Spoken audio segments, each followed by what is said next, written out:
Okay. Welcome, everybody. Thank you for being here today. Like I mentioned in the email that I sent out yesterday, I did send out slides to everyone. So if you haven't seen that yet, you can kind of dig in through there. There should be a link to the slides as well as an attachment in actual like PowerPoint format, because sometimes Google doesn't like the formatting on PowerPoints. So this session is designed to be sort of a deep dive into the rules, policies, and processes of ODFC, the Coordinating Council, and provides a lot of the same information that I think is important when we talk about accountability, and for all of us to be operating from the same foundational understanding of what the CoC roles and duties are. So this is going to be a pretty dense presentation. It may bore some of you, and that's okay. It's primarily designed for new council members, also as a refresher for existing council members and for anyone who might be interested in becoming a council member in the future. So I think this is primarily for you to understand what your role is with the CoC as a seated member.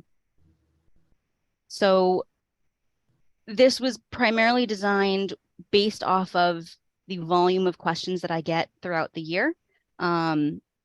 Hopefully this will help demystify some of the work of what we do and why we do it and why we do it the way that we do it. So we have 2 hours to get through everything. It's hard for me to see everybody on this screen, so please interrupt me if you have any questions or if you need any points of clarification that you want made throughout the presentation. I have included a few spots throughout the presentation as sort of like natural stopping points so that I can address any questions and comments and check the chat and all of that. But if there's anything in between, please just like unmute yourself and tell me, hey, I have a question, because it'll be a little bit hard for me to keep track of all that on the screen. All right. So today's presenters, you have myself. For those of you who may not know me at this point, my name is Lindsay Fabrizio, and I am the Continuum of Care Manager with Opening Doors Fairfield County. We are designated through HUD as the CT-503 Continuum of Care with the Housing Collective. We have Pam Ralston on the call as well today. She's our Chief Development Officer with the Housing Collective, and she's going to talk to us a little bit about some of the funding that we've acquired year over year towards the end today. And Christy Rubenstein from this Diana T. Myers and Associates. She's a senior associate and does amazing work with us as a consultant with things related to our NOFO, which is our Notice of Funding Opportunity, our annual application, quarterly monitoring, quality improvement plans, all of that stuff. The agenda today, like I mentioned, is going to be pretty robust. There's a lot of ground that needs to get covered. We'll do what the CoC is, what the role of the CoC is, a little bit about our collective impact work, though this is not going to be a presentation dedicated to like our collective work as a region. We're planning something else for that in the future. This is really like the jargon, the HUD related stuff, but a lot to get through, and I think very important for all of you who are especially new to this whole system or this process. So first and foremost, we'd like to welcome all of our new members for 2023. These are all of the newly elected and slated members on the Coordinating Council. So we have Denise Williams as our new co-chair, Anna Keegan from Norwalk Housing Authority, Nelsia Medley-Avila from Pacific House, Sharona Cowan from Stanford Social Services, Tanisha Cohen-King from St. Vincent's, Nikki Barnofsky from New Reach, and several members for our Coordinating Council at large: Rashida Rattray, Molly Machado, Ashley Dunn, Vera Saxey DeSome, and Teth Pickens. So welcome to everybody. Really excited to have all of you. We had a total of 11 new people that joined on the slate this year. And we'll, there's always turnover every year, so we'll have more people as we go, and this will be an annual process. So welcome to everybody. Thank you for being here again. Before I go right directly into everything, I've done my best, and I say my best because I know I'm probably going to miss a couple of them, but I've done my best to capture as many of the acronyms that are scattered throughout this presentation today on this slide for you to use as a reference point. I will do my best to explain any of the acronyms that I use as I use them and what they mean, but I think we all know what it's like to sort of be swimming in our own like version of alphabet soup and how easy it can be to forget to like pause and explain what those things are. As a note, also, whenever I send out the monthly agendas for our ODFC meetings, you will notice past the very first page of the agenda, there's also a one-pager that's a little bit more comprehensive than this, that includes, all of the acronyms that tend to get used and what they mean. So I hope that that is a helpful resource for some of you. And I'm always, looking to try to expand that list as well to make sure that it is complete. Okay, so with that housekeeping aside, what is the continuum of care? So the history of the CoC goes back, way back to the McKinney-Vento Act of 1987. I was only a year old at the time, but the McKinney-Vento Act was basically the first major federal legislative response to homelessness, and it was intended to be a holistic approach to addressing homelessness in our communities. HUD, which is the U.S. Department of Housing and Urban Development, first introduced the CoC as a concept that would encourage and support local communities and organizations in coordinating their efforts to address housing and homelessness, and to work towards reducing homelessness overall in a way where each of the stakeholders that are part of the continuum are appropriately represented within the continuum.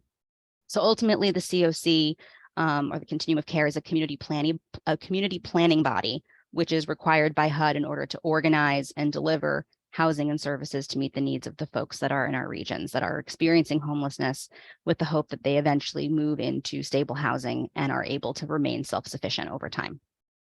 As you can see in the image here above, the CoC can take on many different shapes and forms.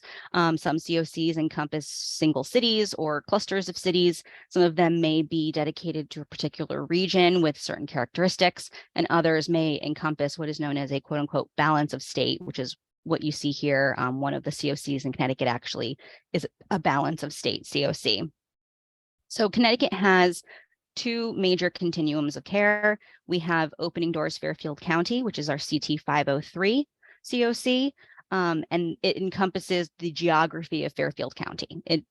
It's I think the only CoC in the state of Connecticut that is specifically for one dedicated region. That also overlaps with our CAN, but the CAN is sort of part of the CoC, but also its own entity. The remaining geography of Connecticut encompasses what is known as the Connecticut Balance of State, or CT-BOSS, and they are designated as the CT-505 CoC. So if you guys hear people say balance of state, CT-BOSS, that's what is meant by that. It's pretty much everything in Connecticut outside of Fairfield County. So each of these CoCs are funded through HUD on an annual basis through what's known as the NOFO competition, which I'll get into a little bit later. And the NOFO stands for Notice of Funding Opportunity. HUD sets many of the expectations and standards that each CoC must abide by in order to be eligible for funding. So many CoCs have set themselves up in a way that closely aligns itself with what is commonly known as the HUD interim rule, and that focuses on the regulatory implementation of the CoC program under HUD and includes the CoC planning process. So I don't want to get too deep into the details of what the interim rule is because it is quite long. It is very wordy, but for those of you who like to read heavy things, you'll notice that at the very bottom of the slide, I have included a link. So for those of you who have the PowerPoint, should be able to click on that and it will take you to our Code of Federal Regulations. CFR 578 is the HUD interim rule. But just for understanding the purpose and scope of the interim rule, basically it is the idea that we are promoting community-wide commitment to ending homelessness, that we are providing funding for efforts to quickly rehouse homeless individuals while minimizing trauma, to promote access and effective utilization of mainstream programs, and to optimize self-sufficiency among individuals and families experiencing homelessness. So again, the CFR 578 is there if anyone's really interested in reading through it, but we're not going to go through that today because that alone could take several hours. So what is the CoC supposed to do? There's a lot to cover on this slide, so just bear with me. HUD expects that each CoC will basically fill or provide support in each of these following areas. For the governing board for ODFC, we've established, and ODFC is our Opening Doors Fairfield County. We've established our coordinating council as the main decision-making body for the CoC, and that's all of you guys. This includes approving things like written standards, ranked lists of CoC project applications, approving or amending CoC policies and procedures as it relates to our coordinated entry system, establishing committees or work groups as needed, and setting goals and priorities based on the needs that we identify throughout the year. So all those meetings that we have every year, we've recently been talking about trying to do some strategic planning. That's the role of the coordinating council, of the members of the board. For the collaborative applicant, the United Way had served as the CoC's collaborative applicant for many years, but because of recent changes in their strategic planning and areas of focus in the last year or so, we've shifted over the role of collaborative applicant to the Housing Collective. Right now, it's sitting under the name Supportive Housing Works because we're waiting for a name change to go through with HUD, but for now, everything is underneath us. So what this means is that we, meaning the Housing Collective, is solely responsible for submitting things like the NOFO on behalf of the CoC every year. And that includes submission for CoC planning funds, which gets combined with the NOFO into one consolidated application. So there's a lot to unpack there, but we'll get more into that a little bit later. For the HMIS lead, CCH and Nutmeg both provide a majority of technical support in HMIS for us throughout the state. And for those who are unfamiliar, HMIS is our homeless management information system, and it's the primary platform through which we do our work and collect our data on clients in our system. Our job as the CoC is to ensure that no matter what, our system is safe, that it's secure, and it should be able to help us generate robust reports that we can then use to make sure that we're performing well, to make sure that our recipients and subrecipients are in compliance with what they said they would do when they accepted money through the CoC, and any other expectations that are established in that contracting process for funding. For membership, HUD expects the members of the CoC to be diverse and reflective of the community. So that includes members and stakeholders from organizations of intersecting industries that are related to homelessness. The people around the table should demonstrate a community-wide commitment to ending and preventing homelessness. So victim service providers, governments, public housing agencies, social service providers, mental health agencies, organizations that serve veterans or victims of domestic violence, and persons with expertise are all examples of what HUD is looking for here when it comes to membership. And meetings should be happening at least semi-annually, but we tend to meet far more often than that, as many of you know already. A high-performing CoC should have committees or working groups that manage the activities of the CoC, and some of the examples of the committees that we have under our own CoC include CAN Leadership, Funding Oversight, Economic Security Work Group, and the Advocacy Task Force, to just name a few. For the coordinated entry piece, the CoC is expected to establish and operate its own coordinated entry system that takes a no wrong door approach to housing for everyone that is in need and needs assistance. For us, that system complies with the Housing First model. And yes. No question. Sorry. Okay. So the system should provide the same services and level of care at all entry points and should follow 4 core principles that include equitable access, comprehensive assessment that explores a person's strengths, needs, preferences, and barriers, and a prioritization process that is established in the policies and procedures. So for us, that's our CAN manual. And these things can be found on our ODFC website, which is linked at the very end of the presentation today. We should have a referral process that's based on both assessment and prioritization, and we should be referring clients to available housing and services that are appropriate to whatever their needs are. Today's session, we're not going to go over the CAN in any amount or coordinated access network in any amount of detail today, but if anyone's interested in learning more information about how the CAN works and how it's run, we do have monthly CAN 101 training sessions that are available and run by Housing Collective staff. So Jessica, Gabby, Lori, and Plashawn all sort of rotate in presenting for those sessions. Those sessions do a deep dive and they're held monthly. So those sessions are on the second Tuesdays of the month and they run from 10 a.m. to 12 p.m.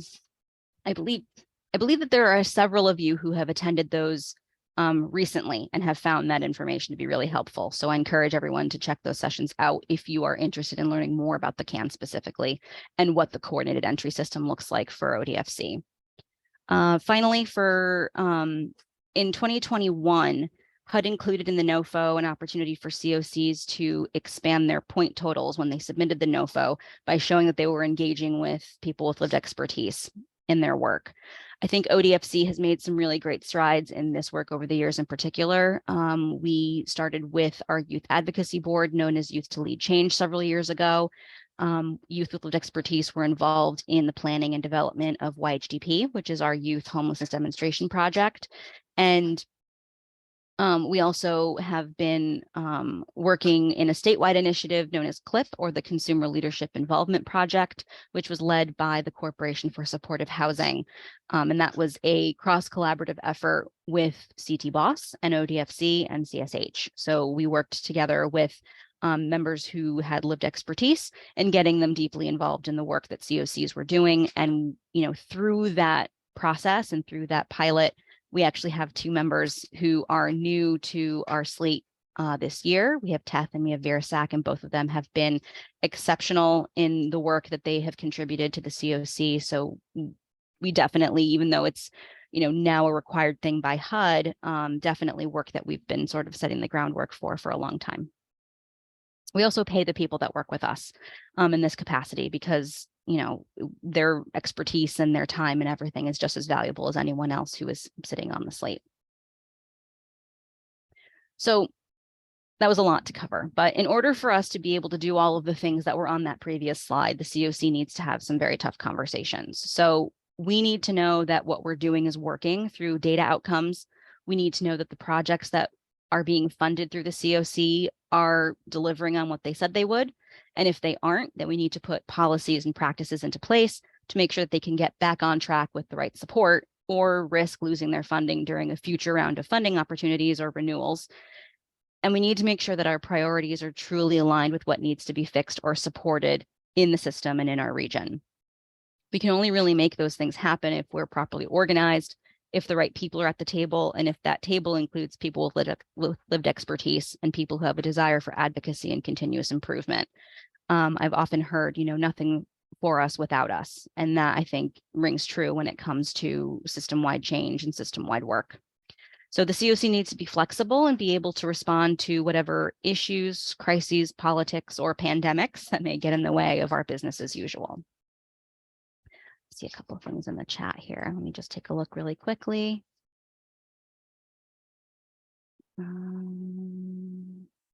Most of the fundings came natural to this side of the state. Grateful for how inclusive you all are to PWE in the process of things and really helping us learn. Thank you, Tef. Yeah, we're always learning and we're always looking to be able to do better. So it's great to have people who are as vocal as you can be in that regard. Okay, so how are we able to accomplish everything that we need to do in an organized way? We can get there through collective impact. Collective impact is a term that floats around a lot these days, and some of you may already be familiar with it. But for those of you who aren't, collective impact is different from the idea of just straight collaboration. It builds on the idea of collaboration in a way that leads to an entire community or an entire system to be intentional in its work and in its approach to solving problems in a unified way. So individual agencies that are here today, each and every one of you have your own way of doing things. You have your own strategic planning in place to address the different problems that you may have in your particular sector of work. But collective impact ensures that we're all building on those plans and all those skills to move the needle on a common agenda forward. So that's what the common agenda is. We need a shared vision for change, and that includes a common understanding of the problem and an agreed upon way that we can approach it. For ODFC, I've shared below what our mission is. This is what goes on to our press releases and gets sent out. And it boils down the desire basically to end all forms of homelessness and ensure that homelessness remains rare, brief, and non-recurring. Many of you may have heard that phrase over and over again. It's, I think, sort of our statewide mantra in many ways. So in order for us to be able to act upon our common agenda, we need to have a way to measure our progress consistently and at all levels to make sure that we have some sort of mechanism of accountability. So that is our shared measurement, making sure that everything is clear, that we're holding things all to the same standard. We also need to harness the fact that we're all specialists. Every single one of us that's here are experts in our own right, and we may have very specialized or differentiated skill sets. So we need to figure out how we can use each of those to our advantage in a coordinated way. So our mutually reinforcing activities means that we're not reinventing the wheel every time we try to tackle a problem, but we use each of our strengths in a way that benefits all of us. So if we have someone who is a specialist in a particular area and they're doing great work in Bridgeport, but Stanford wants to do the similar thing, there's no reason for us to try and just figure out how we can accomplish it in Stanford, but rather coordinate with the people that are doing the work already in Bridgeport and figure out how we can work across that geographic barrier to make sure that things are getting done and that we can benefit across the region entirely. We can't make any progress without continuous communication. You guys know I send lots of emails out all of the time. I do my best to keep you all informed and updated on things that are happening, events that are going on, changes that are being made. And I think a lot of that has to do with also building trust in the relationship between the CoC and the providers and ensuring that our mutual objectives are aligned and on track. It allows us to appreciate each other's efforts, our struggles, and our common motivations for doing this work. So that's why we meet as often as we do as well. Finally, in order to be able to do collective impact work and have it be successful, you also need a dedicated staff with very specific skills to serve as the backbone to help coordinate the efforts of those agencies and organizations that are part of the collective. In our case, for ODFC, the Housing Collective serves as the backbone organization. We provide a lot of technical support and assistance throughout everything that we do, though we can't fix everything, but we can certainly try and find the answers and guide people in the right direction whenever possible. So, well, there are several of you that are here, and we are representing the body that is the Coordinating Council and the CoC, spanning many different areas of work and expertise. For the work that we do, we can't operate in a silo. So what that means is, in order for us to be successful and in order for us to be able to accomplish the goal of ending homelessness and ensuring that it is in fact rare, brief, and non-recurring, we need to be coordinating our efforts not just locally and throughout our region, but also statewide. So this is certainly not an exhaustive list of partners, but it shows you just how many different entities that we work with on a daily basis to make sure that we're hitting all of our targets. This ensures that we're addressing the right needs, that we have the right people at the table, and that we don't really have too many blind spots. You can see a wide range of different groups here: Veterans Affairs, 211, CCH, Department of Mental Health and Addiction Services, DOH, OPM, DCF, the Department of Labor. There's so many different groups that we work with, and that's super important for us to be able to be successful. So we are about almost half an hour in, about 25 minutes or so in. I just want to check in with everybody and see how we're doing. Does anybody have any questions so far about what we've covered? Questions, concerns, comments, clarification points? We're good. Thank you, Anna. Okay. Moving on. So, as we discussed earlier, the CoC must have a governing body or a board to make decisions. So, and also help us sort of guide along our course. So for ODFC, our CoC is guided by the decisions made by the Coordinating Council in accordance with our operating guidelines. The link you'll see underneath this screenshot here of the first page of our operating guidelines, there's a link there for the actual operating guidelines in PDF format that's on our website. You guys can certainly take a look through that. I've tried to distill as much information from that document here as possible because it's a little long, but it's there if you want it.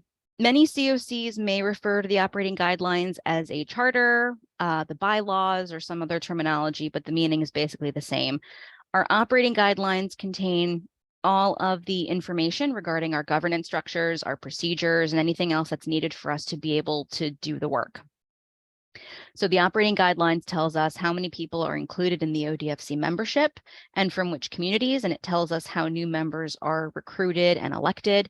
It ensures that our meetings are robust, engaging, and well attended, and it provides clarification on things like what our funding policies look like, what our mission is, how we prioritize people that are experiencing chronic homelessness, what our policies are around housing first, and how we do project evaluations, reallocations, and rankings. And we'll get more into that a little bit later today as well. This document is sort of a living document, and it is intended to be reviewed and revised as often as needed, but no less than at least once every 5 years. Our last revision of the operating guidelines actually happened recently in October of last year, and through that revision, we increased our membership by 2 seats to include 2 at-large seats under the full coordinating council for community representatives. And that is intended primarily for folks with lived expertise or people who can represent the community in a way that is unique to those that are not necessarily representing an agency unto themselves. Some of the other things that were also changed were things like language. We had, through the clip work that we did with both COCs, the folks with lived expertise did a full audit, a full review of the bylaws, the operating guidelines, the charters of both COCs, and provided some really excellent feedback around the use of language, around making the document more approachable and easier to understand for someone who was very new to the COC and really had no prior experience. So we made lots of changes to make sure that the language was appropriate and included enough information and clarification so that anyone who could pick it up and read it and have a better understanding of what we do and why. The Coordinating Council, as I mentioned earlier, is the primary decision-making body for the COC, and it serves as its board of directors. The operating guidelines provides very clear information on the composition and the role of the members in each of these seats, and you may often hear me refer to the slate when talking about members on the council. The slate is basically a roster of all the members that you see here on the screen. This is just a snapshot of what the slate actually looks like. And again, there is a link at the bottom there that will take you to the most recently approved slate from January.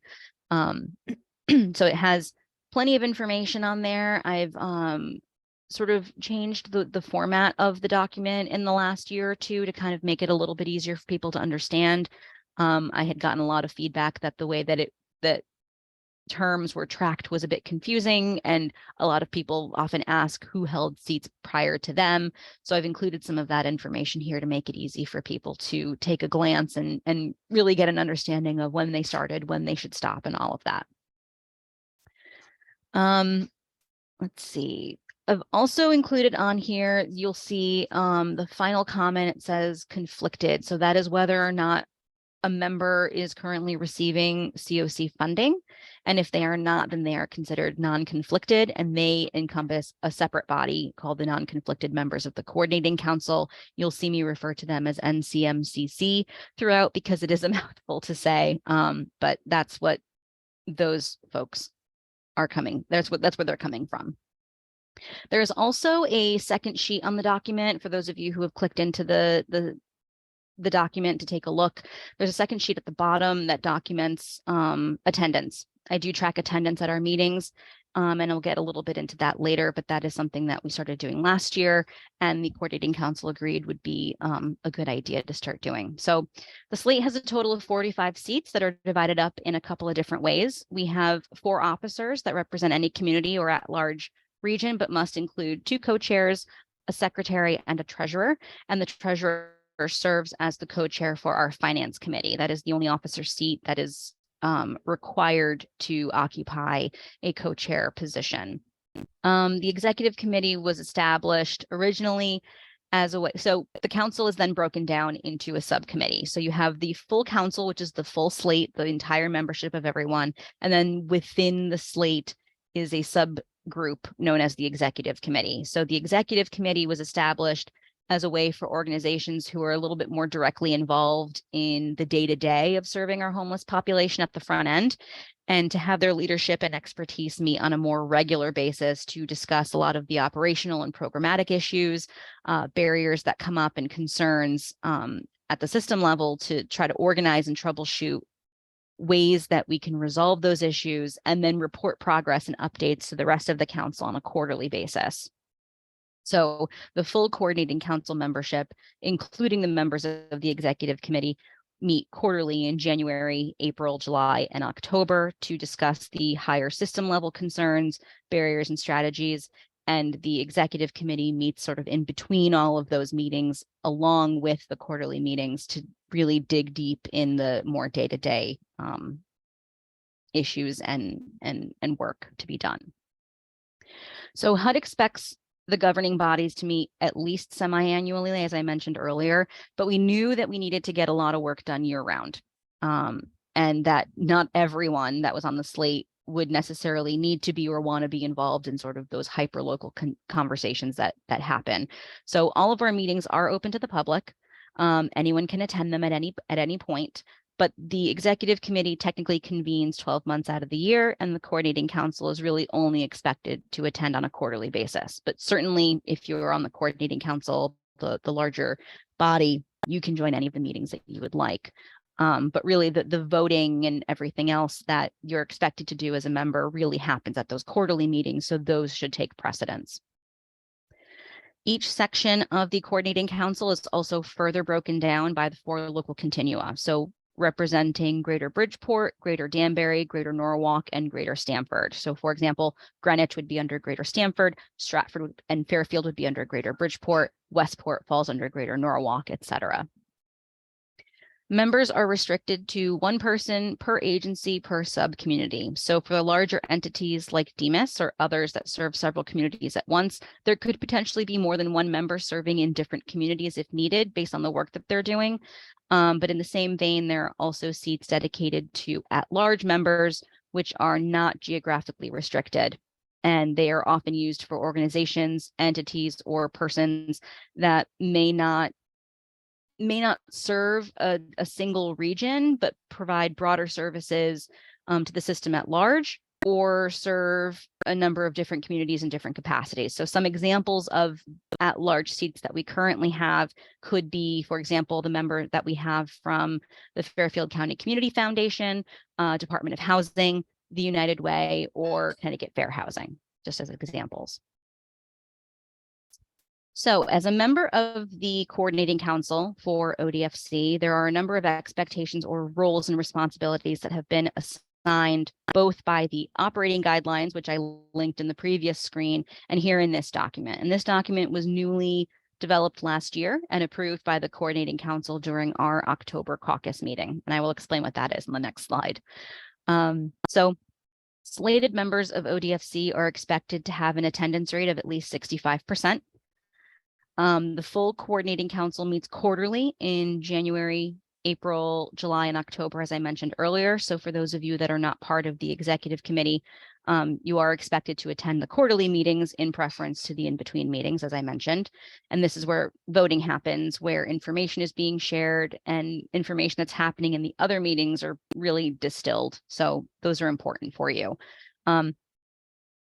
Let's see, in order to remain in good standing, coordinating council members are expected to attend 3 out of the 4 quarterly meetings, and the other ones just sort of can pad your attendance a little bit. The executive committee meets year-round, both as part of the larger meetings that happen quarterly and separately in between the quarterly meetings. In order to meet the 65% minimum threshold to remain in good standing, you need to attend at least 8 meetings throughout the year. So as a note, I will say we don't tend to meet in August. We usually take a break in August for a variety of reasons. A lot of people are out they're traveling or on vacation. It's sort of a quieter time in the year right before the NOFO usually hits, though that was a little bit different this past year. So that basically is like a gimme in terms of attendance. So you would need to attend 7 other meetings or have an excused absence to remain in good standing. I have started to track attendance, like I mentioned, for the CoC as of last year. And the way that is broken down is seen on the link from the previous slide. So the spreadsheet that I sent, you guys can kind of take a look and see how that's broken down. As each month goes by, I track attendance based on the type of meeting that it is. and I get a percentage that's calculated for me. So the secretary for ODFC, which is currently Helen McAlinden, is charged with periodically checking in with those of you who are below that threshold.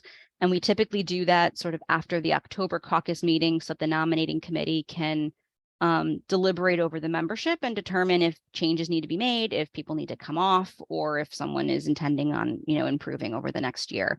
So the best way to manage your attendance is to contact me. So if you know that you're not going to be able to make it, you have a conflict or whatever, just email me and let me know.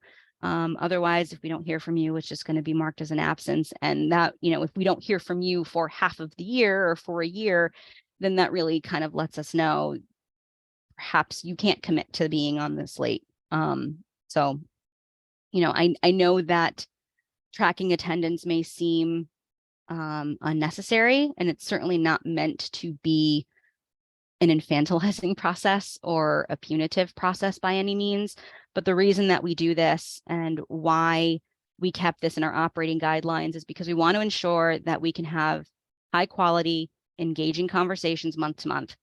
And both of these bodies really need to be present, solutions oriented, and agile. So if someone isn't able to be present in their commitment to the CoC, then we need to know that so that we can have our nominating committee work on finding others in the community that are able to commit the time and are interested in engaging and doing the work that we need to move our system forward. So we've made some significant efforts in moving the meetings to be in person.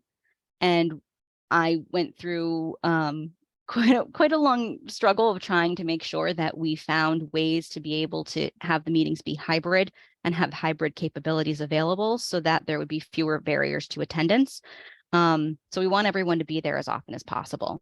The seats are important, and we need to make sure that we're holding ourselves accountable to the communities that are depending on us. So when we do our check-ins in the fall, what we're really doing is determining whether or not someone still wants to participate and intends to make an improvement in their attendance the following year, or if an alternative member should be explored with the nominating committee for that particular seat.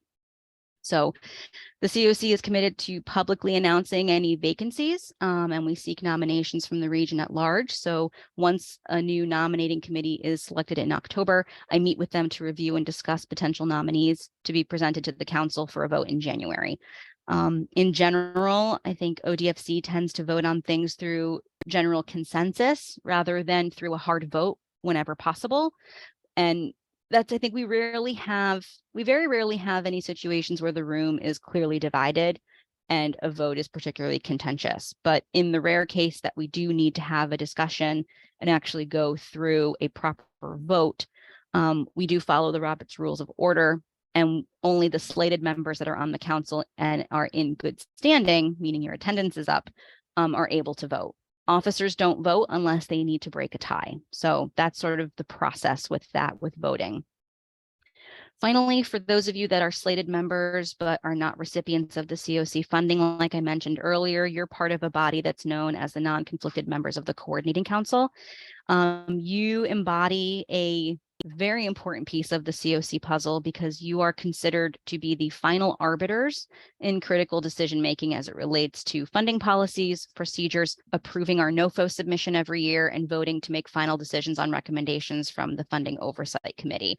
So while you are not called upon to make those decisions very often throughout the year, you may notice a few times throughout the year, especially during NOFO season, you may get some emails from me asking for a very quick turnover on a vote to approve a document, to approve a process, to approve the NOFO. So we do ask that you guys pay attention to those and participate to the full extent possible.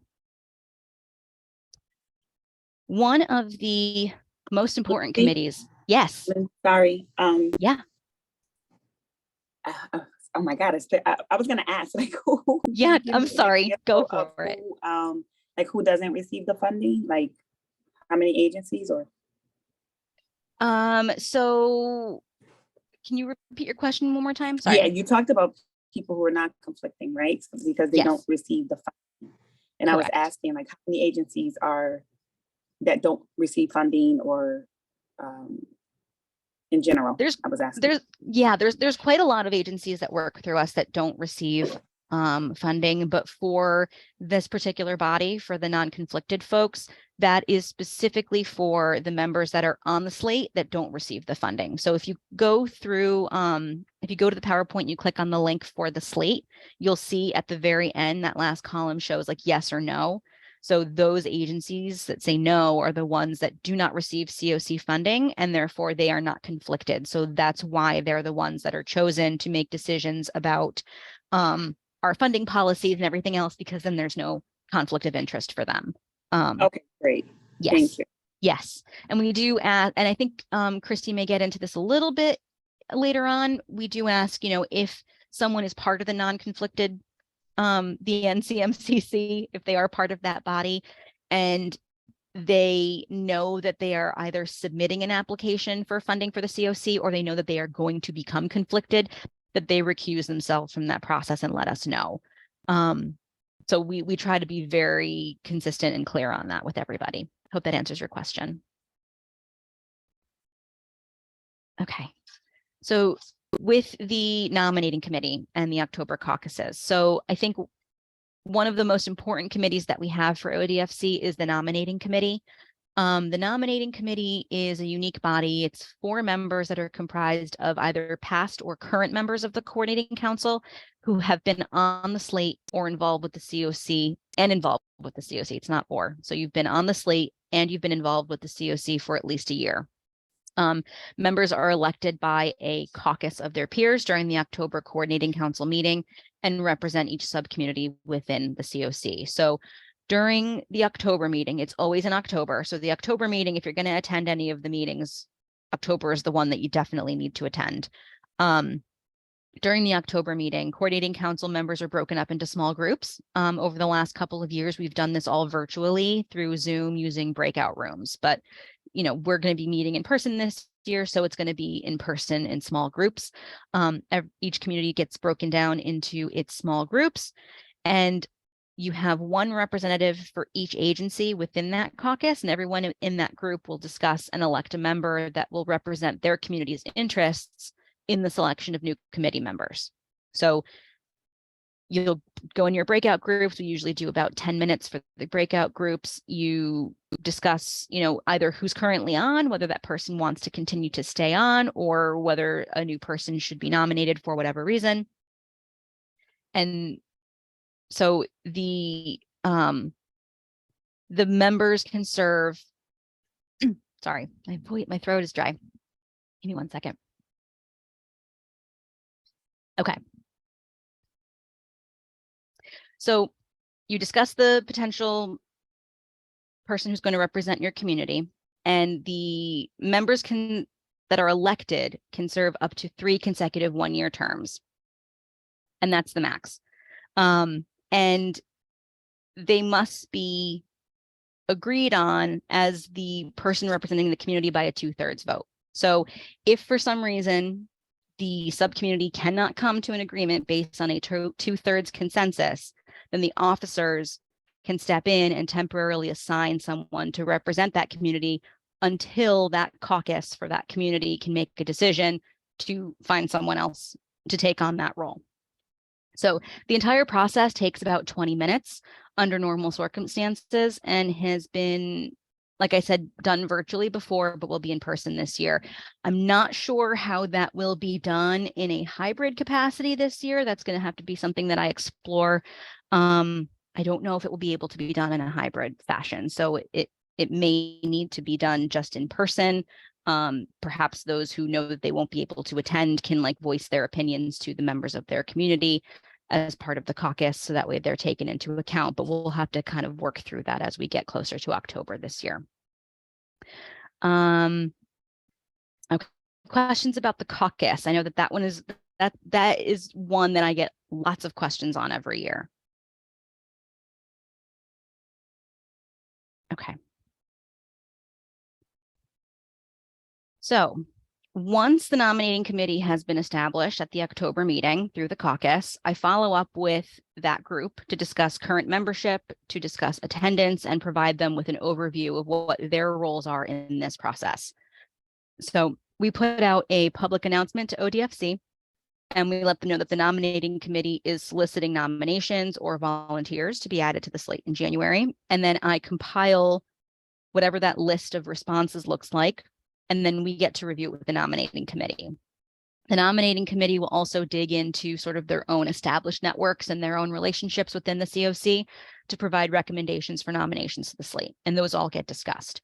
So the time between when the October caucus happens and when the January meeting happens is where we're really doing, a lot of work around trying to review any potential nominees, to get any feedback or information from them, to provide clarification to potential members about sort of what their role would be, because we often get a lot of questions of like, well, what does this mean? And what does it entail? And what do I have to do?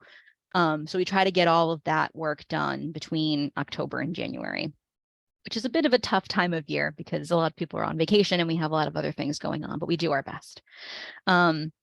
So the nominating committee will then work with me to create a proposed slate for the upcoming year, and then it gets sent to the coordinating council for review and for a vote at the annual meeting in January. So January is also a very important meeting to attend. If you are going to skip any, I don't recommend skipping October or January. If any other vacancies remain on the slate for any reason, or if any new vacancies come up throughout the year, then the nominating committee will meet as needed to fill those vacancies during the next coordinating council meeting. So we do this on a rolling basis. I think currently we have about 2 vacancies on the slate that need to get filled, and those are expected to get filled at April's meeting. A new process that came up last year was that the nominating committee was tasked with nominating CAN representatives to the newly developed CCH Connecticut Can End Homelessness Initiative committees. So that came out of the Reaching Home campaign. Those were announced and approved by the executive committee rather than the coordinating council because they were all CAN level staff, and it was something that needed to get turned over by the end of December. So we didn't have enough time to really wait until January's meeting for that one. So on the right, you will see some of the types of members that HUD likes to see for CoCs to look into when they're exploring potential candidates. And I think we have many folks on our board currently that span across several of these different categories. So you see social services, people with expertise, domestic violence providers, local hospitals, business communities, local governments, chambers of commerce and human trafficking, workforce development. We have several of those folks on our slate currently. So let's see, I would say for the nominating committee, like I mentioned, they're 3 one-year terms. So when someone is coming off, we like to, I do try to do my best to connect with the members of the nominating committee and let them know, hey, like your term is coming up. Is there someone that you recommend that we can, let your caucus know they should consider? And it's done very similar to how other members are also nominated for the slate. So we've covered some of the committees on the graphic that are here already. So we're going to skip over the coordinating council, the executive committee, the nominating committee for now, because we've already gone over those. And there's going to be a little bit more information about the non-conflicted members and funding oversight coming up shortly. So I'm going to skip those for now as well. So the graphic here represents, as well as I could, how the committees sort of organize and report out important information. You can see that everything basically sort of flows up towards the executive committee, and then those things also get distilled further to the coordinating council. Someone have a question? No. Okay. There's lots of discussion that happens in the background before you guys at the coordinating council level sort of get all that high level information from leadership 4 times a year. The finance committee, like I said before, is chaired by the CoC's treasurer and does whatever is needed to be able to develop and monitor the budget for the CoC, monitor drawdowns and expenditures, and report on this information along with any recommendation for future funding placement, contracts, or restructuring that may need to happen. The Advocacy Task Force is a newly developed committee over the last couple of years, and they meet as needed to organize around local and statewide advocacy efforts. So through this committee, we've put together a couple of successful events. Recently, we had an advocacy roundtable event that was virtual, and we had over 170 members that attended during when we were still very much working remotely and not really doing a lot of things in person.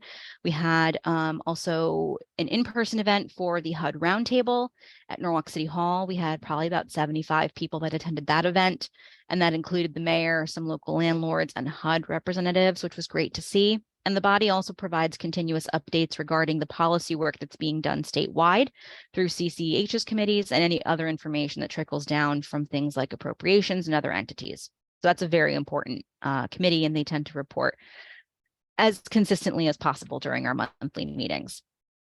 CAN leadership is designed for our middle management staff to be able to connect, share information, discuss some of the larger system problems and data that we're seeing, and discuss any policy or process changes that would need to then go up to the executive committee for final approval. So any changes that usually happen are things that have been discussed thoroughly and worked through before they get to a point of being voted on.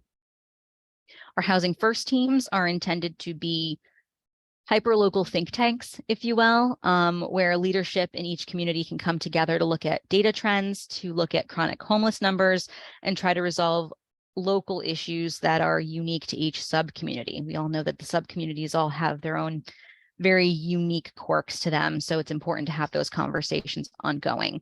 We also have a regional monthly meeting where leadership from all 4 of those sub-communities come together to discuss broader topics that stem from discussions that happen in those local meetings so that we can have better coordination across the system. The Economic Security Work Group is a group that I facilitate, and it is a small group of providers from both the housing side and the workforce development side of stakeholders. So this group focuses on a variety of topics that we know are affecting clients' long-term stability, and we try to have discussions around creative ways to address some of the needs that come up. We also look at ways to effectively share out information through training opportunities for the CoC and trying to find more creative ways that we can do better with our income and employment numbers, because the CoC struggles with that year after year. It is a difficult point, especially during COVID. It's been much harder. Finally, the YETI, which is our Youth Engagement Team Initiative meeting.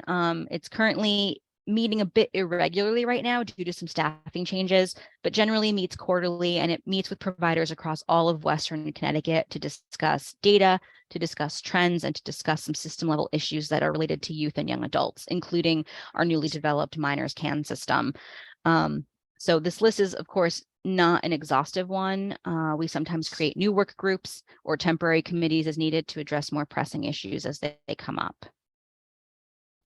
So we've gone through another big chunk. We're just under an hour now. And I just want to check in one more time. Does anyone have any questions? Let's see. Step out, try to get the rest of the video. Okay, not a problem, Anna. Any questions, concerns, or clarification before we move on? That's a lot of information, Lindsay. You're doing a great job. Thanks, Mike. It's blowing my mind. Yeah.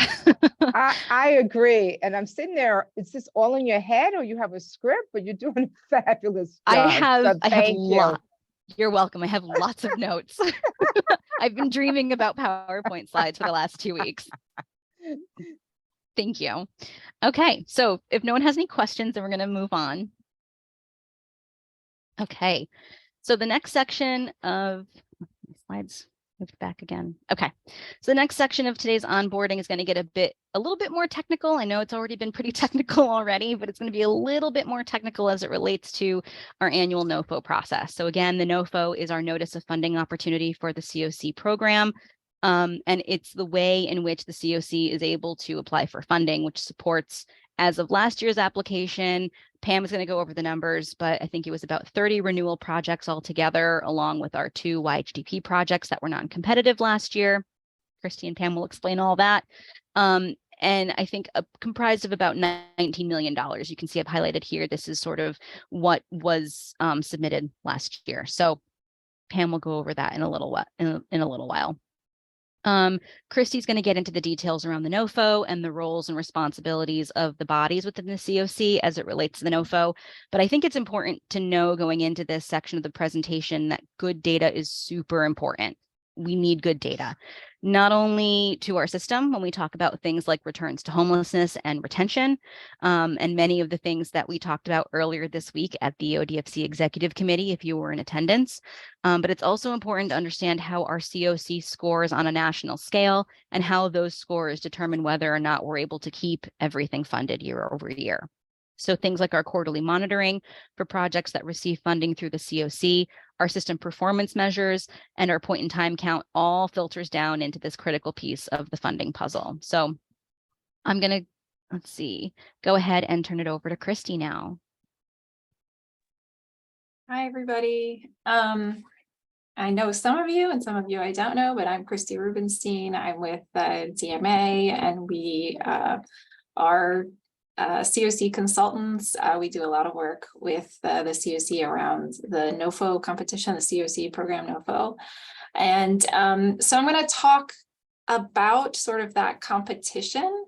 And if folks have questions along the way, I know this is probably more pertinent an issue for those of you who are non-conflicted, but for those of you who are conflicted, you might find this information interesting as well. So but anyone should feel free to ask questions along the way. I'm going to, I think we have a little time, right, Lindsay? So I'm going to move through it quickly, but try not to go so quickly that you're all just like, what happened? I have no idea what Christy just said.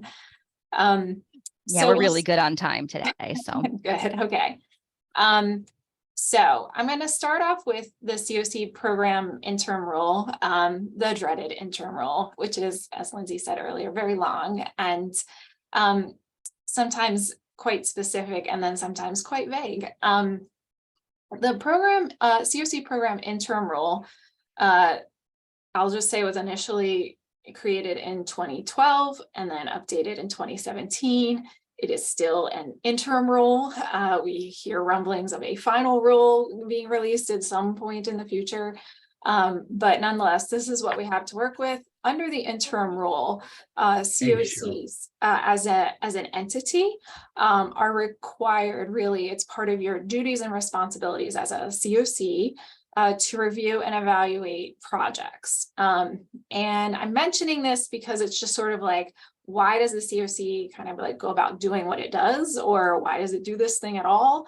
And this really traces back to like, well, it's your responsibility under the interim rule to do this work.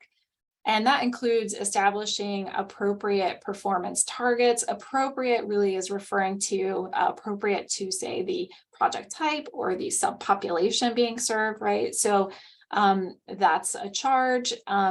Should the CoC needs to monitor performance and review outcomes and then take action against poor performers. That can look like a lot of things. It doesn't necessarily have to be punitive, but the general gist of this is that the CoC does have this role in sort of looking at how projects are performing and then taking steps to address any issues that are arising. This isn't necessarily related to just projects, right? We CoCs are charged with looking at projects specifically, but this filters up to the system level as well. And CoCs really also are charged with looking at system level performance as well. The other thing that is very specifically called out in the interim rule that relates to what I'm about to talk about is that the CoC has to submit an application for funding under the CoC program NOFO each year. As Lindsay indicated, there's this thing where HUD says you name somebody called the collaborative applicant. That's the agency that's going to submit the application on behalf of the entire CoC. That is now the Housing Collective. Supportive Housing Works is the name officially right now. But so that is all sort of included in the interim rule as like a very specific set of responsibilities. It is also the responsibility of the CoC as part of that submission of the application to select projects and to set funding priorities.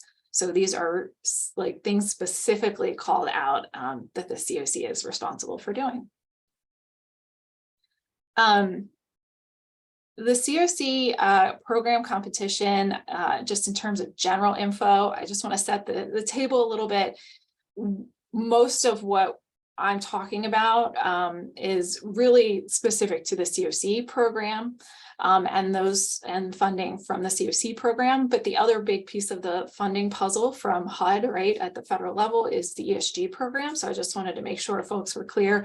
There are these two main programs, ESG and CoC, and they provide the bulk of funding from the federal government for you to address homelessness in your community. They each cover specific types of projects. So if you're not as familiar with that, I'll talk a little bit about CoC, but ESG is really meant to be sort of more short-term crisis response. And CoC is more of the sort of like housing, sort of longer-term strategies. The CoC program funds, again, are distributed on an annual basis. We've heard rumblings it might switch to 2 years, who knows? But generally speaking, it's year by year funding. HUD releases a notice of funding opportunity. It used to be funding availability. Lindsay, can we go back one? For the CoC program competition, that NOFO is just a general term, obviously, right? So, but we will often use just the term NOFO. We mean the CoC program NOFO. When HUD issues that NOFO, the CoC has to submit the application in order to get funding. This is not a situation where, oops, if we're late, we'll still get the money. No, it's like you have to submit this application. You have to follow the rules. You have to do it on time. Otherwise, you will not get the funding in your community. Each CoC determines which projects to submit as part of the CoC like NOFO, but using your own sort of local competition. HUD, however, tells you how much you can actually ask for. You can't just ask for unlimited funds. We're sort of capped in what we can ask for. The CoC, the base starts with sort of what you already have, what are called renewal applications. And then we can ask for planning funds every year. And then we can also ask for new projects, and those can be submitted by drawing upon some renewal funds that we decide, the CoC decides to repurpose, or HUD sometimes makes bonus funding available. All of that is actually sort of really competitive, which is why we place this high emphasis on doing well, scoring well on our regular application, because that's the basis with which you access those bonus funds. The CoC ranks and submits individual project applications on behalf of everybody, but when those projects are selected, what will happen is HUD enters into a contract directly with the project recipient, right? So the CoC is not part of that contracting arrangement, right? But the CoC is responsible for selecting the projects to be submitted.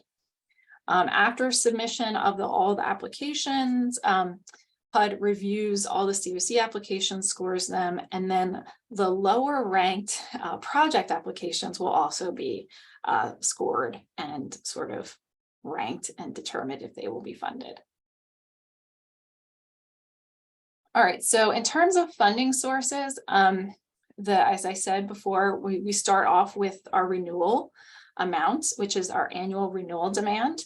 And that's basically all those projects we already have funding for, we can submit to have funded again.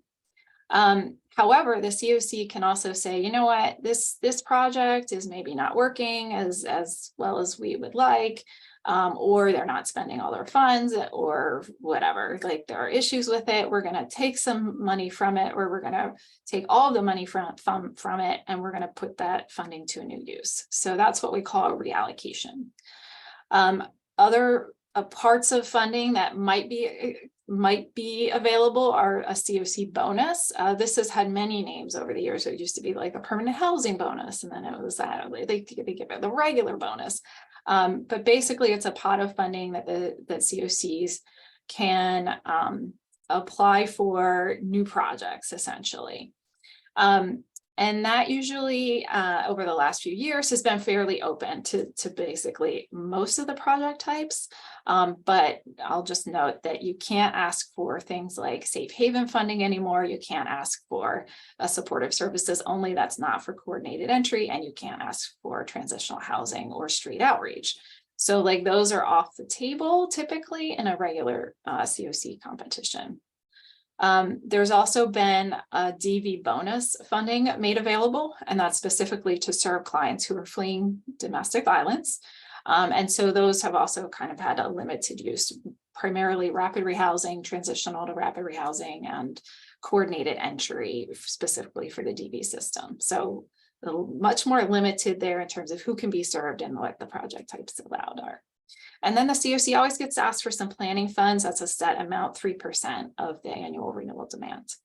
In terms of what we can use funds for, housing, primarily permit supportive housing and rapid rehousing, the joint transitional housing to rapid rehousing component, which is not, there are none operating right now in ODFC. You can have transitional housing renewed, but you haven't been able to ask for new transitional housing in the last many, many years. And then the other things we can ask for, like CoC infrastructure, we can ask for funds to support coordinated entry through what's called the supportive services only for coordinated entry project type, HMIS, and then planning. So in terms of what it actually looks like, there's a consolidated application, which has these two basic parts. And one is what's called the priority list, and the other part is the CoC application. The priority list is really where each of the types of projects, individual projects, can be submitted. So our renewal project applications go on the priority list, new project applications, the planning project application, and then some attachments that you'll hear about if you're asked to help with that. And so all of those like individual project applications get bundled onto this thing called the priority list. And every project on the priority list, except for the planning project and YHGP, will have to be rated and ranked. And so the CoC has to decide what is the priority for each of these projects. And we go through a process to determine that. Developing criteria that we're going to rank everybody, rate everybody on, and then ultimately coming up with a ranking. The CoC application is the other part of this. This is where the CoC has to kind of report back to HUD all the amazing things that you do as a collective group, right? All the work that you're doing to address homelessness, your strategies. You report out on system performance measures data and HIC data and PIT data and how you collected that data. You talk about your governance, you talk about trainings that you do. One of the things we have to talk about or demonstrate through attachments is the local competition process and have we followed sort of HUD's rules set up in the NOFO. So all of that information is reviewed by HUD and scored. And then based on that score is how we sort of are put into the pot to determine if we're going to get all the funding that we ask for. Rarely do CoCs get all of the funding that they ask for. In fact, HUD starts off with a basis. I have a note here about tier 1 and tier 2. In terms of the projects, tier 1 projects are those that are automatically going to be funded, but that's been set at like 95% or 96% of your renewal funds each year. So there's literally no guarantee from HUD that you're going to get everything that you already had going in. So we put a lot of emphasis on trying to really maximize points and be really competitive in that CoC application so that not only can we bring new funds into the CoC, we can just kind of retain what we already had going in. It's highly competitive in that way. So I'm just flagging that. You just hear us talk about it a lot, but there's a reason. And it's because if you want to get funding into your CoC, you have to be competitive on this application. All right, next one. So one of the things that we can control is the project ranking, review, and capacity section. Typically, it's been worth about 15% of the points, 30 out of 200 points in the application. And a lot of what we do and a lot of what you're going to be asked to vote on if you're a non-conflicted member really traces back to this. Like we really are trying to check all the boxes and maximize the points in this section. HUD is really saying we want to see CoCs rate projects. Your rating factors should be objective. They want to use system performance measure related criteria. They want you to evaluate your DB projects, right, using a comparable database.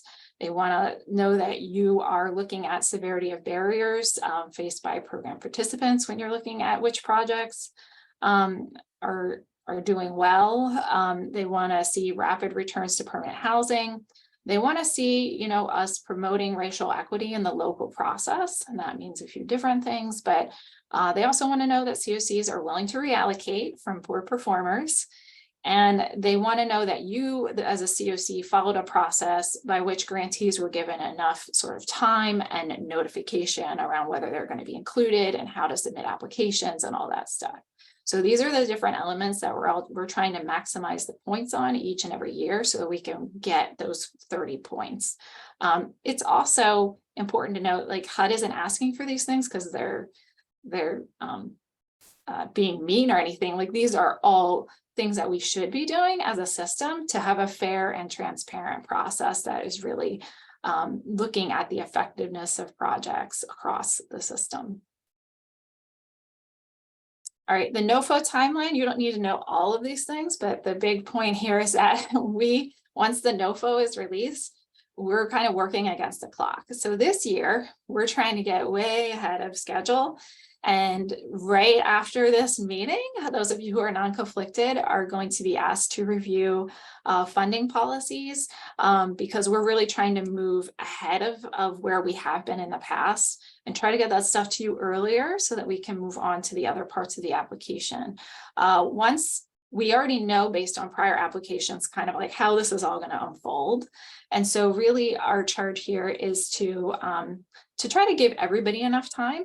Once the NOFO is released, we will have a really finite period of time. We typically 90 days. If it gets released earlier, we've heard it'll be 120.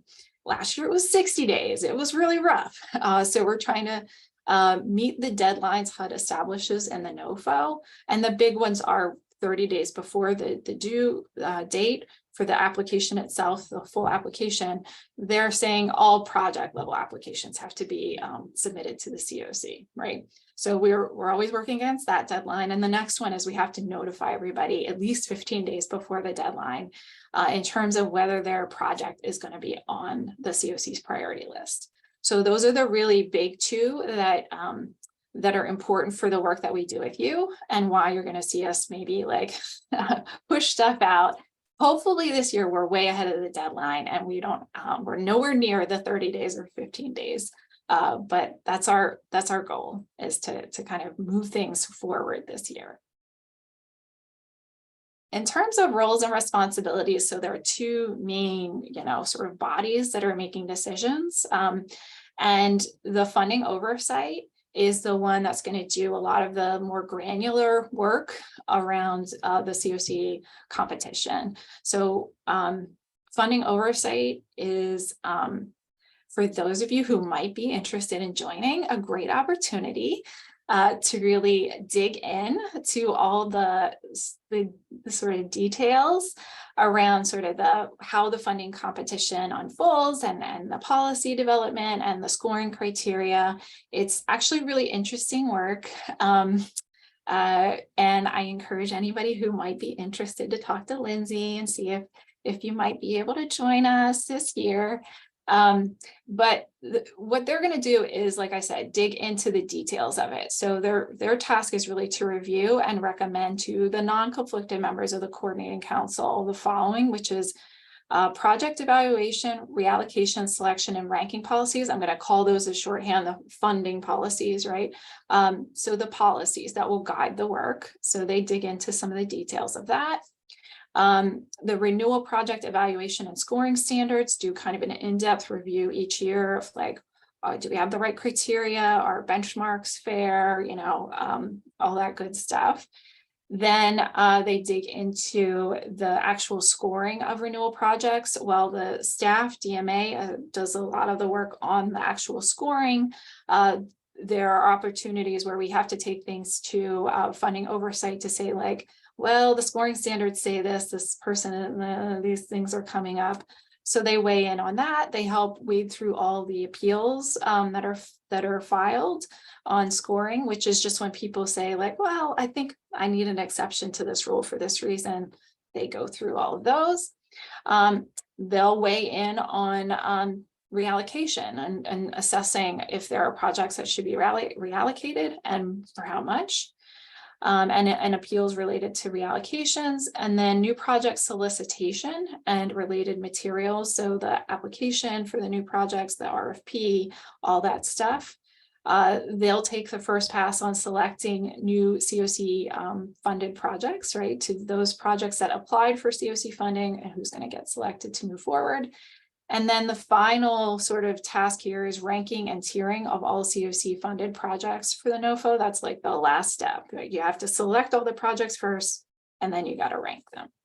There's this bullet, the last one, about placement and review of projects on quality improvement plans. That actually shouldn't be a sub bullet here. It should be I should have kicked it out, because that is just a task of the funding oversight committee. It does not actually go to the non-conflicted members. The quality improvement plan process is really meant to support projects that might be struggling, and to work with them to improve their projects so they don't necessarily get to that reallocation step. But we really are working with them to try to improve their work. The non-conflicted members of the coordinating council. So for those of you who are non-conflicted, what you will be asked to do, with the understanding that funding oversight has done this like real in-depth review of all these things, is you will be asked to review and then approve and essentially allow the CoC to adopt the policies for project evaluation, ranking, reallocation, selection, renewal project evaluation and scoring standards, the new project solicitation and the related materials for that. And then to approve and adopt the final scoring of renewal project applications. Approve and adopt the list of projects to be fully or partially reallocated, the amount, and any reallocation appeal decisions. Approve and adopt the selection of new project applications, and approve and adopt the final ranking and tiering of all CoC project applications. In terms of our timeline, we're sort of we've been working on the policies. Like I said, you will see those very, very soon. If you're a non-conflicted member, be asked to review and vote on those. But we're also working on the updating the renewal project scoring standards. And that's what we're going to be working on through, say, March and April, hoping to launch the scoring standards. So you should see a final version of those in April to review, hoping to launch the process in April and into May and June.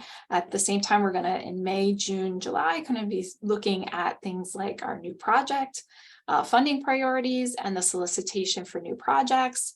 And then we're going to move to finalize renewal scoring while we're still working on the new project solicitation. So here's where you see, like, we kind of have to walk and chew gum at the same time, have to do a few different things at once and keep these things moving forward on sort of parallel tracks.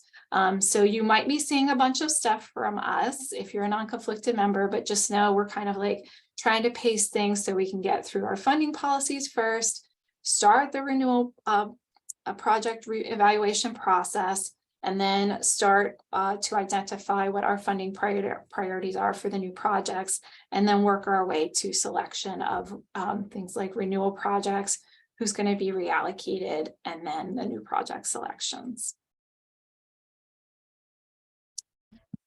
Okay. Thank you, Christy. I know that's a lot. If anybody has questions, feel free to reach out. So hopefully now you guys have some context for why I send out as many emails as I do, especially during NOFO season, because they are, like Christy said, very specific timelines, deadlines, and timeframes that we have to meet, and a lot of things that have to happen. Sort of, it's a very intricate dance. So just one more check-in here for anyone who has any questions, concerns, clarifications, anything that you would like to ask right now. The floor is yours before we move on. It's helpful information. You guys are doing a great job. Thanks, John. I appreciate Learning that. a lot. Yeah, that's good. Okay, so I'm stepping away. Make sure. Okay. So that was a lot of information about our annual process and the roles that our funding oversight committee and non-conflicted members take on as members. I will say, like Christy said, we are always looking for additional members to our funding oversight committee. We do ask that those that are on funding oversight are non-conflicted, because we are discussing a lot of things like prioritization of projects and ranking and all of that other stuff. But if anyone is interested, please email me, let me know. We are happy to onboard you onto what that looks like. We have had a couple of new members in recent years, and Christy does a very robust onboarding for what to expect through the process and everything else. And people have found that very helpful. So we are meeting right now ongoing with our funding oversight team to kind of go through a lot of the things that Christy has pointed out here. And we will be sending some stuff out to the non-conflicted folks to get some votes on some things in the next over the next couple of weeks. So I'm going to turn it over now to Pam to walk through the funding that the CoC has seen over the years and what we can expect upcoming. Thanks, Lindsay. And just at the risk of too much information, it's just too much information at this point without actually doing the work. I think it's hard for people who are just seeing this for the first time that visualizing how this actually operates. I think the way you learn is actually doing it. So hopefully we'll have really great engagement from all of you this year because your role, both as members of the coordinating council, if you become members of the funding oversight committee, and your role to really, as Lindsay said, the final arbiter for funding decisions is so critical in our process to maintain, a real non-conflicted, non-biased process to make decisions on funding. So I know pretty much all of you, but just my new role is under the Housing Collective is Chief Development Officer. I served as Director of Opening Doors Fairfield County for several years, which is how I actually learned what I need to know about the NOFA, working really closely with Christy and her team at DMA. Some real technical stuff that we've been, dealing with over the years and bringing us to where we are. I actually, my role for the NOFA is to our standard process is for me to write the CoC applications. Christy mentioned the two parts of the CoC application. We have some very, very difficult and challenging narratives that we address every year. Probably hearing that our typical timeframe is to respond to the NOFA is 3 months, probably sounds like a long time. It is not actually, because it's really, there's just so much that goes into it. And it kind of changes every year. Fortunately, we have such great collaborative relationships with all of you and throughout the system that so much work is going on constantly, and such initiative, new initiatives that are very innovative that we're able to respond to during, the process for the CoC application. Almost too much because it's, we have some limited narrative response space. So it's always also prioritizing what's most important that, compliant with HUD regulations based on each NOFA release, and just sharing the great work that's going on a day-to-day basis through the CoC. What our process is, as I said, is I'll write the narratives and then work really closely with Christy and her team on scoring what I put together, and then just editing and making it better. As Christy said, it's such a competitive process that we try to improve on that every year. It's just very challenging. So I would just point to the fact that and just going back to something that Lindsay brought up is the Housing Collective now just recently was approved as the collaborative applicant. I would just say that that's such a great move. We were under the United Way for several years, many years, as they were our collaborative applicant. Their priority areas have changed so that they don't prioritize funding toward ending homelessness. And the Housing Collective is deeply entrenched into that work, as you all know. So I've sort of been hidden behind the United Way for several years. We're doing the CoC application, submitting the application on behalf of CT-503, but really under the name of the United Way of Coastal Fairfield County. So this change has been long coming and just finalized last week. So it's really exciting that now we're really fully into our identity, the Housing Collective, as both the backbone organization and the collaborative applicant for the CoC. So I just want to go through this quickly because you've gotten a lot of really heavy information, and we'll be talking more, especially the non-conflicted members of the coordinating council. That is a mouthful. So you'll become more familiar throughout the process. As I think Christy said, the NOFA is, well, we don't know every year. It's a surprise. It's like a mystery. When is it coming out? When's it coming out? But typically late summer, early, sometime in the fall is when we're going to be responding. Last year, I think was November. It's hard to remember year to year, but I think it was mid-November. We had a lot of other things going at the same time. So, which is why we only got 60 days, because we had another NOFA that we were responding to during the same time frame. We hope that we'll have the full 90 days this year. I would just really point to, I don't know if we went into this at all, but until 2015, we had actually four separate CoCs. So Greater Bridgeport, Greater Norwalk, Stamford, Greenwich, and then Danbury. Danbury was part of Balance of State and joined ODFC in 2018. So looking back over the years, and I've been working on the NOFA since 2015. So I really like to go back and just illustrate the growth that we've had over the years, our percentage of, incremental growth year over year. I think it's kind of remarkable, I guess, probably because I'm really deeply into this work, that way back in 2015, our funding, our three merged CoC total funding was 8.8 million. You'll look down to each of the years that we've increased. I have read for 2017, primarily because, and Christy will remember this, we actually didn't have a funding oversight committee. We didn't have a non-conflicted process. We had grantees scoring each other, believe it or not, as peers, deciding on potential, reallocations, defunding certain projects. Those decisions were made by what we called at that time, our Standards and Evaluation Committee.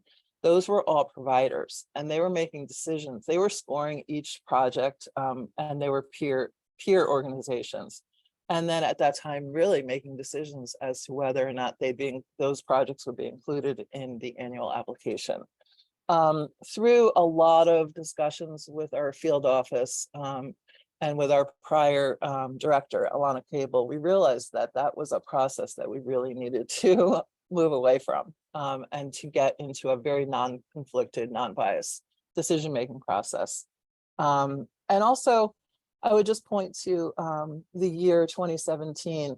I think I personally, and worked closely with, with DMA to promote this strategy that if we were just reapplying renewals every single year and prioritizing our renewal projects over bonus opportunities each year, we were going to be flat funded. And so you can see between the year 2016 and 2016, that was exactly the scenario, exact dollar amount from one year to the next. Because what we used to do was prioritize, we had some very low performing projects. As both Lindsay and Christy have said, the process HUD uses to allocate funds is really through performance-based evaluations and programming. And the CoC has to abide by that and align our strategies with that. So our opportunities have really come both through putting together a very competitive CoC application each year, responding to the NOFO, and making sure that each of our projects are high performing. We have a much more sophisticated evaluation tool and a complete process that DMA has brought to us, which is very, very different from the way it was in 2015, 2016. And that has grown each year and really been refined each year. We have a very robust evaluation process. And so I think just illustrating that the opportunity that we have taken has been a really like a balance between, you know, prioritizing our renewal projects, but also figuring out how to access new funding so that the CoC is investing in when we see a gap, either rapid housing, permanent supportive housing, any area where we really feel like we need to grow. We've been allocating resources toward that. Christy mentioned, I think, that we'll be looking at strategies again very soon. Our annual process has been to survey the CoC in the priorities that each provider sees as, you know, either a gap or an area of opportunity. So I would just say on the next slide, Lindsay, and I apologize, I realized this morning that there's actually an error on this. I forgot to include the DV bonus into this so that the total is correct, but I didn't include the amount that we're hoping to get this year for the DV funding allocation. So this just really is a picture of, as I said, we submitted our NOFO in November. We are still waiting, unfortunately, for the awards. It just gets later and later every year. It's problematic because we have projects that are already behind in their contract start date. This is just something that hopefully HUD will fix because it's becoming really challenging for us to make, you know, at this point, we're trying to make decisions on how to strategize for funding for FY23, but we haven't gotten the award for FY22 yet. But just in general, I would say that our typical year of estimates on between our annual renewal demand, those are the renewal projects that would go into the priority listing for this year, plus the bonus. On average, for that combined amount, which is our opportunity, it's reflected in the $19 million that we submitted last year. Our net loss was usually about $400,000. So we're not going to get everything. We apply and we're aggressive to apply for every opportunity, including, so for instance, the DV bonus we've been accessing those funds since it was available in 2018. We've grown that to, I think, about 1.5 million at this point. And we also applied for that bonus last year for FY22. So we're hoping to get that as well. But this is just an estimate of what we could bring to the CoC this year as an investment. You'll hear more once we get the award and what the outcome is. I think I'm going to stop just because you're all going to be hearing from us a lot in the near future. Please reach out to me if you have any questions about our funding. And as we'll move ahead with RFPs that we're going to be released for the upcoming NOFA. Again, we don't know exactly what'll be in the application, the RFP itself, but we'll do our best to respond, and we'll be in touch a lot over the next couple of months. So you're going to get to know us really, really well. But thank you all for being here and for taking the time to hear from us. Thank you, Pam. Thank you, Pam, and for Christy, for both of you providing some great information. I think it really ties together what the CoC is, what it does, and why you get so many emails and communications from us throughout the year, especially during the NOFO, as I mentioned before. So for those of you that are still with me at this point, thank you for being here. I know that this was a lot of information, maybe boring for some of you, maybe not. But it is necessary to properly onboard everybody and bring us all kind of back to center to what our charge is as the CoC, using a collective impact approach. As a follow-up to this session, I know that there are many of you that are interested in some of the details around our collective impact work and the collaborative efforts that exist within ODFC to ending all forms of homelessness. This clearly was not that sort of presentation today, but Jessica and I have been in conversation, and we hope to be able to check in with some of you folks in the near future to work on putting together a different session that is going to be far less technical and far less filled with all of the HUD jargon and everything else, but rather honors the spirit of the work that we do day in and day out, and feeds into a lot of what we discuss on a monthly basis at our ODFC meetings. So keep an eye out for more information on that. We plan to put something together for a much broader audience that can maybe even include some of what we discuss in future strategic planning sessions and inform how we move forward as a collective. I think, Denise, you wanted to say a couple of words?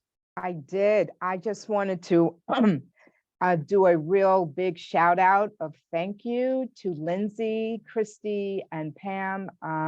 This has been amazing, incredibly informative. I know I learned a lot, starting at the top of CoC, ODFC, our structure, the value of the NOFU, how we are judged, how we are reviewed, our funding. Pam, thank you for being there, keeping us moving ahead on really funding all the work. But I also just want to say, and this is on behalf of Cheryl Bell and myself, as your co-chairs, I just want to thank each and every one of you. We are only good as the work that you put in, and I know everyone on this phone is working incredibly hard, making sure that we're addressing the homelessness issues in Fairfield County. Keep up the good work. We do have to meet all those deadlines. But if we just take a moment, I know all of us are on mute for the most part, but if we could all in some way just give a round of applause to Lindsay. She was amazing. And we're so lucky to have her, and Christy and Pam. Thank you, thank you, thank you so very much. If there's anything that you want to know as ODFC, and the coordinated council, has been a number of meetings, and we really are looking at how we can do better or enhance what we do with trainings, with information, with transparency, with getting us together. There's going to be a lot of information coming forth in the next couple of months. But if there's anything that you think is critical or we missing, please, please, please let, of course, Lindsay know. But let Cheryl and myself know, and we will definitely put it on the docket. We are working on fine-tuning our strategic plan, and as well as fine-tuning our statement around race and equity. So again, anybody wants to get involved in any of the structures that you saw, please, please contact Lindsay. And again, on behalf of the coordinating council, the executive committee of ODFC, we just want to thank you all for all your hard work. Keep up the good work. We are only better when we work together. So thank you. And Lindsay, I hope you are taking tomorrow off, but you deserve it after this presentation. I'm gonna take a nap. Yes. Drink some water and take a nap. Bravo, Thank you. Bravo.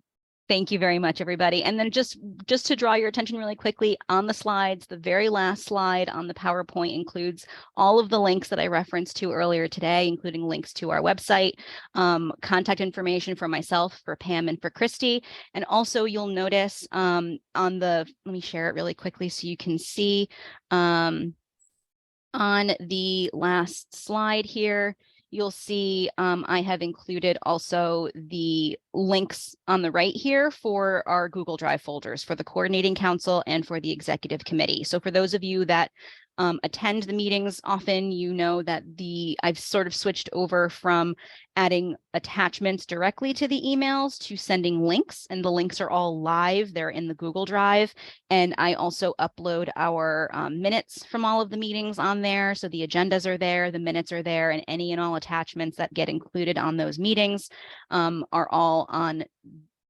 within those two folders, contained within those two folders. So I do my best to make sure that everything that I share is a live link. So if things get updated or changed, that's happening directly on those documents. So you always know where to go to find the most updated information. So I hope that's helpful for everybody. Thank you again for being here. Thank you, Pam and Christy, for helping me with this heavy lift today. And I will see you guys all next time. Take care. Thanks so much, Lindsay. Thanks you. to Great job, everybody. Lindsay. Thank you. Everyone. Good seeing Thank everybody. you.